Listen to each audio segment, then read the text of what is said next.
नमस्कार मित्रों, इल्विन क्लासेस के यूट्यूब प्लेटफॉर्म पे आपका बहुत बहुत स्वागत है। मेरा नाम विवेक है। हम लोग जीएस में हिस्ट्री सेगमेंट को लेकर पढ़ रहे हैं। हिस्ट्री में इंडियन हिस्ट्री की बात कर रहे हैं, इंडियन हिस्ट्री में मॉडर्न हिस्ट्री को लेकर चल रहे हैं।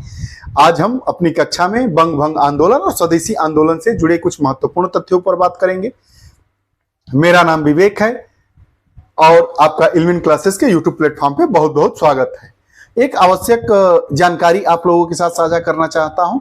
मंगलवार से प्रतिदिन एनसीईआरटी बेस्ड एनसीईआरटी की किताबों से हम लोग जीएस की कक्षा बना रहे हैं और उसको लेकर पुनः उपस्थित होंगे, आप लोगों के साथ पढ़ेंगे, आप लोगों के साथ कक्षाओं को साझा करेंगे। एनसीईआरटी बेस्ड अर्थात 6 से लेकर 12 तक एनसीईआरटी की जितनी किताबें हैं, भूगोल, विज्ञान, नागरिक जीवन, इतिहास, विश्व इतिहास, समकालीन विश्व, पर्यावरण, सबको मिलाकर जो हमारे सिलेबस में जीएस का सेगमेंट होता है, उसको लेकर हम लोग एक बेहतरीन कक्षा मंगलवार से उपस्थित होंगे। आप लोग जरूर देखिएगा। अगर आप हमारे नए पाठक हैं तो कृपया चैनल से जुड़े, बेल आइकन का बटन ऑन कर दें ताकि हमारी वीडियो आए तो आपके यहाँ नोटिफिकेशन पहुंच जाए। और अगर आप को वीडियोस पसंद हो तो आप उसको जरूर देखें और अपने मित्रों तक शेयर करें। आइए बात करते हैं बंग भंग और स्वदेशी आंदोलन। आंदोलन की बात कर लेते हैं। सर्वप्रथम 1896 में असम के चीफ कमिश्नर विलियम वार्ड ने चटगांव, ढाका और मैमनसिंह का कुछ भाग असम में मिलाने का सुझाव दिया था।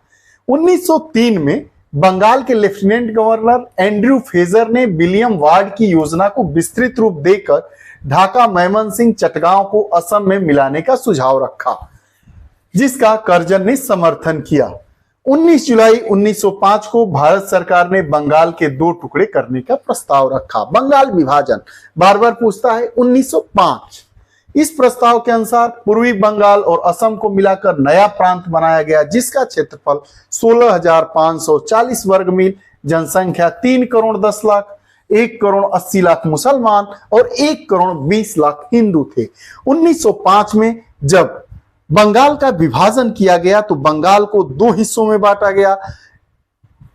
जो हिस्सा था, जो नया प्रांत बनाया गया, इसमें पूर्वी बंगाल और असम को मिलाकर एक नया प्रांत मिला दिया गया और उस प्रांत में मुसलमान ज्यादा थे और हिंदू कम थे, ताकि हरदम संघर्ष की स्थिति बनी रहे। इसकी राजधानी ढाका निर्धारित की गई, जो बांग्लादेश की राजधानी है। दूसरे नए प्रांत में पश्चिम बंगाल, बिहार और उड़ीसा शामिल थे। क्षेत्रफल 1,41,580 वर्ग मील था। आबादी 5 करोड़ 40 लाख, जिसमें 4 करोड़ 20 लाख हिंदू और 90 लाख मुसलमान थे। 16 अक्टूबर 1905 को बंगाल विभाजन की घोषणा की गई, जिसे विभाजन विरोधियों ने काले दिवस के रूप में बनाया। किस दिवस को काले दिवस के रूप में मनाया जाता है? तो प्रश्न है, उत्तर है 16 अक्टूबर, जिस दिन बंगाल विभाजन की घोषणा होती है। पूर्वी बंगाल को और असम को मिलाकर एक नया प्रांत बनाया गया और बाकी हिस्से को मिलाकर एक नया प्रांत बनाया गया। दोनों प्रांत में हिंदू और मुस्लिमों की जो आबादी थी, उसमें कोई सामंजस्य नहीं था। अंग्रेज यह चाहते थे कि स्थिति ऐसी आ जाए कि हिंदू और मुसलमान आपस में लड़ते रहें। आपस में जब लड़ेंगे तो जो अंग्रेज हैं, ब्रिटिशर्स हैं, उनका शासन वह भारत को और ज्यादा दिनों तक उपनिवेश के रूप में बनाकर और भारत से अपने हित प्राप्त करते रहेंगे, चाहे वो सामाजिक हित हो, चाहे राजनैतिक हित हो, चाहे आर्थिक हित हो। बात आता है अरविंद घोष व उनकी राष्ट्रीय शिक्षा योजना। अरविंद घोष और उनकी राष्ट्रीय शिक्षा योजना। अरविंद घोष कौन थे, उनकी राष्ट्रीय शिक्षा योजना क्या थी, इसके बारे में आइए बात करते हैं। अरविंद घोष की 2 क्रांतिकारी योजनाओं वंदे मातरम पत्र का संपादन और राष्ट्रीय शिक्षा का विकास ने बंग भंग विरोधी आंदोलन को गति प्रदान की। बंग भंग विरोधी आंदोलन, बंग मतलब बंगाल, बंगाल मतलब हमारा बंगाल का प्रांत, जिसको अंग्रेजों के द्वारा 1905 में एक योजना लाई गई और बंगाल को विभाजित करने का प्रयास किया गया। 16 अक्टूबर का वह दिन था जिस दिन इस प्रस्ताव को लाया गया। उस दिन को काले दिवस के रूप में मनाया गया। वही कह रहा है कि जो अरविंद घोष और उनकी जो राष्ट्रीय शिक्षा थी उसने बंग भंग विरोधी आंदोलन को गति प्रदान की, अर्थात हम बंगाल का विभाजन नहीं होने देंगे, हम भारत के विभाजन, भारत का जो प्रांत था उसके ऐसे विभाजन के बिल्कुल पक्ष में नहीं है जो विभाजन ही अच्छा ना हो, जो एक नए विरोध और एक नए विद्रोह को जन्म दे। अरविंद घोष ने शिक्षा को राष्ट्रीय मांग के अनुरूप बनाने के लिए बड़ौदा छोड़कर कलकत्ता के नेशनल कॉलेज में नौकरी करते हैं। 6 अगस्त 1906 को वंदे मातरम का अंग्रेजी भाषा में प्रकाशन शुरू होता है, जिसमें कार्यवाहक संपादक के रूप में इन्होंने कार्य किया, अर्थात अरविंद घोष ने कार्य किया।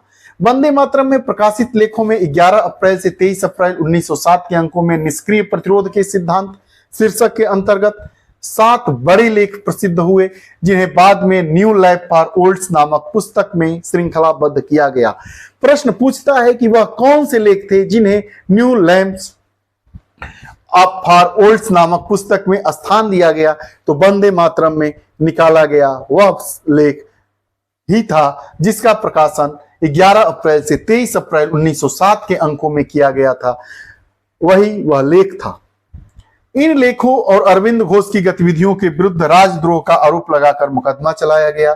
16 अगस्त को अरविंद घोष को गिरफ्तार कर लिया जाता है, लेकिन प्रमाण न मिलने पर 23 दिसंबर 1907 को उन्हें छोड़ दिया जाता है। ये रहा बंग भंग आंदोलन और बंग भंग के विरोध में किए गए अरविंद घोष का राष्ट्रीय शिक्षा नीति और अरविंद घोष का अपना कार्य। ये जो हमारी कक्षा होती है वो टू द पॉइंट कक्षा होती है, इसमें मजाक और जोक और कहानी का कोई स्थान नहीं लिया गया है, क्योंकि जो गंभीर छात्र हैं उनको यह चाहिए कि सिलेबस खत्म हो। हंसी मजाक तो आप रील के माध्यम से भी देख सकते हैं और कई माध्यम हैं जिसके माध्यम से आप हंस सकते हैं, लेकिन पढ़िए, गंभीर होकर पढ़िए, गंभीर कक्षाओं को ही पढ़िए जिससे आपको लाभ मिले। समय बहुत कीमती है, जो समय बीत जाता है दोबारा नहीं आता है। ऐसी ही हमारी कक्षाएं आती रहती हैं। अगर आप हमारे नए पाठक हैं, नए दर्शक हैं, तो कृपया चैनल से जुड़े, बेल आइकन को ऑन कर दें ताकि जितनी वीडियोस आए आप तक नोटिफिकेशन पहुंचे। और अगर आपको अच्छा लगे, आपके लायक वह वीडियो हो, तो आप उसे जरूर देखें। कमेंट बॉक्स में अपने विचार भी दे सकते हैं। पुनः नई कक्षा के साथ उपस्थित होंगे, तब तक के लिए बहुत बहुत धन्यवाद। नमस्कार।